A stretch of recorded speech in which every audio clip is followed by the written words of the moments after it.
বলতে চাই, আমাদের নবী আপনার নবী, আমাদের আল্লাহ আপনার আল্লাহ। আমরা জনগণকে বলতে চাই, আমাদের আল্লাহ আপনার আল্লাহ, আমাদের নবী আপনার নবী। এটা কোনো সাম্প্রদায়িক আন্দোলন নয়, এটা কোনো সাম্প্রদায়িক আন্দোলন নয়, এটা একটা জাতীয় আন্দোলন, এটা একটা জাতীয় আন্দোলন। আমরা জানি আপনারা ইমারা কায়েম করতে পারবেন না, আমরা জানি যে আপনারা আল্লাহর বিধানকে আল্লাহর জমিনে বাস্তবায়ন করার ক্ষমতা রাখেন না, কিন্তু অন্তত সাতেমদের বিচারের আইনটা বাস্তবায়ন করে নিজেদের ঈমান এবং মুসলিমত্বের ন্যূনতম পরিচয়টুকু দেন। আসসালামু আলাইকুম ওয়া রাহমাতুল্লাহি ওয়া বারাকাতুহু। সম্মানিত তাওহীদের জনতা, কেমন আছেন?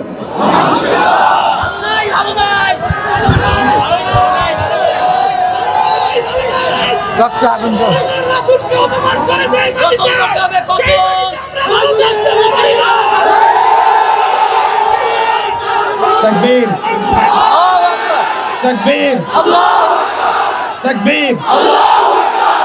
বিসমিল্লাহির রহমানির রহিম। আলহামদুলিল্লাহ নাহমাদুহু ওয়া নুসাল্লি আলা রাসূলিহিল কারীম, আম্মা বা'দ। সম্মানিত তাওহীদের জনতা, আপনারা সকলেই জানেন যে আমরা কি উদ্দেশ্যে এখানে একত্রিত হয়েছে। আল্লাহ রাব্বুল আলামিনের দরবারে আমরা লাখো কোটি শুকরিয়া জ্ঞাপন করছি যে আল্লাহ রাব্বুল আলামিন আমাদেরকে আরো একবার শাপলা চত্বরে আসার তৌফিক দিয়েছেন। এই শাপলা বাংলাদেশকে ঈমান এবং কুফরের মেরুকরণে বিভক্ত করে ফেলেছে। এই শাপলা বাংলাদেশকে তাওহীদ এবং শিরকের মেরুকরণে বিভক্ত করে ফেলেছে। গত জুমার দিন আমরা এখানে ছিলাম, আমরা কি দাবি উত্থাপন করেছি সেটা আমাদের প্রশাসন সরকার খুব ভালো করেই জানেন, কিন্তু বিগত 7 দিনে আমরা এর বিরুদ্ধে কোনো রকম ব্যবস্থা গ্রহণ করতে দেখি নাই।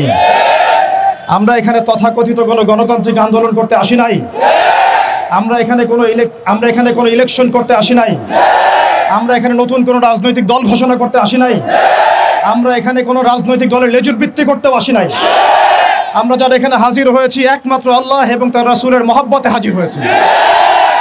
আমরা যারা এখানে হাজির হয়েছি শুধুমাত্র এক আল্লাহ এবং তার রাসূলের প্রেমে হাজির হয়েছি।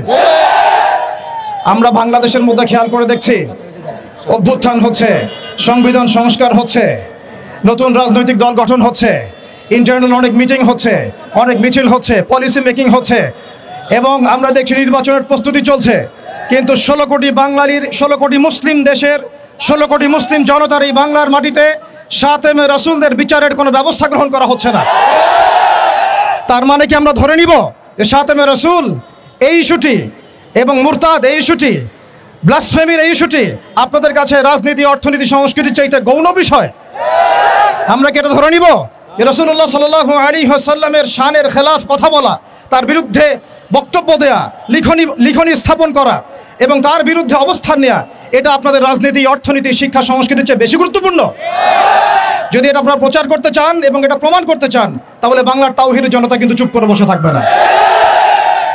তাওহীদের জনতা, আরেকটা বিষয় আমি স্পষ্ট করতে চাই, সেটা হচ্ছে বাংলাদেশে কেউ হিন্দু হোক আমাদের কোনো আপত্তি আছে? কেউ বৌদ্ধ হলে আমাদের কোনো আপত্তি আছে? কেউ খ্রিস্টান ধর্মাবলম্বী হলে আমাদের কোনো আপত্তি আছে? কেউ যদি নাস্তিকও হয়ে যায় আমাদের কোনো আপত্তি নাই। কিন্তু নাস্তিকতার দোহাই দিয়ে সেই লেভেলকে ব্যবহার করে যখন আপনি আল্লাহ এবং তার রাসূলের শানে কটূক্তি করবেন, আমাদের আপত্তি তখনই আমরা ঘরে চুপ করে বসে থাকবো না ইনশাআল্লাহ। আপনি নাস্তিক হয়ে জাহান্নামে যান, আমাদের কোনো আপত্তি নাই, কিন্তু নাস্তিকতার আদলে আপনি মুসলিমদের সেন্টিমেন্টকে আঘাত করতে পারেন না। আপনি কোনো ধর্মের তাবেদার হয়ে ইসলাম ধর্মকে কটূক্তি করতে পারেন না। আপনি ইসলাম ধর্মের এবং তাওহীদি জনতার সেন্টিমেন্টে আঘাত করতে পারেন না। আমরা নবী সাল্লাল্লাহু আলাইহি ওয়াসাল্লামের স্পষ্ট হাদিস শুনিয়েছিলাম, আপনাদের সবার মনে আছে, মান সাব্বা নাবিয়ান ফাকতুলু, মান সাব্বা নাবিয়ান ফাকতুলু, মান সাব্বা নাবিয়ান। এখন আপনারা সবাই জানেন এই দায়িত্ব কার উপর বর্তায়? এই দায়িত্ব বর্তায় আমাদের সরকারের উপরে। সরকার মুসলিম হোক, অমুসলিম হোক, ইন্টারিম হোক অথবা দলীয় সরকার হোক, যে কোনো সরকারি হোক না কেন, তার উপরে দায়িত্ব বর্তায় তারা যেন সাতেমে রাসূলের বিচার করেন, তারা যেন আল্লাহ দ্রোহীদের বিচার করেন, তারা যেন ইসলাম বিদ্বেষীদের বিচার করেন, তারা যেন ইসলাম ফোবিয়া যারা ছড়ায় তাদের বিচার করেন। কিন্তু এখন পর্যন্ত আমরা তাদেরকে মামলা নিতে পর্যন্ত দেখি নাই। আমাদের ভাইয়েরা থানায় থানায় ঘুরেছেন, মামলা নেওয়া হয় নাই। এই তথাকথিত গণতান্ত্রিক আইনের এবং এই তাগুতি সিস্টেমের মারপ্যাচে সাতেমে রাসূলের মতো স্পর্শকাতর ইস্যুতে মামলা নেওয়া হচ্ছে না। তাহলে কি আমরা এটা প্রমাণ করেছেন আপনারা তাহলে যে তাগুতি বিধান কখনোই সাম্য এবং ইনসাফ কায়েম করতে পারে না? আপনারা নিজেরাই প্রমাণ করেছেন যে তাগুতি বিধান এবং মানবরচিত সংবিধানগুলো, আইনগুলো কখনো মুসলিমদের সেন্টিমেন্টের পক্ষে আসতে পারে না। তারা কখনো সাতেমে রাসূলের পর্যন্ত বিচার করতে পারে না, তারা আল্লাহ দ্রোহীদের বিচার করতে পারে না, তারা ইসলাম বিদ্বেষীদের কোনো বিচার করতে পারে না।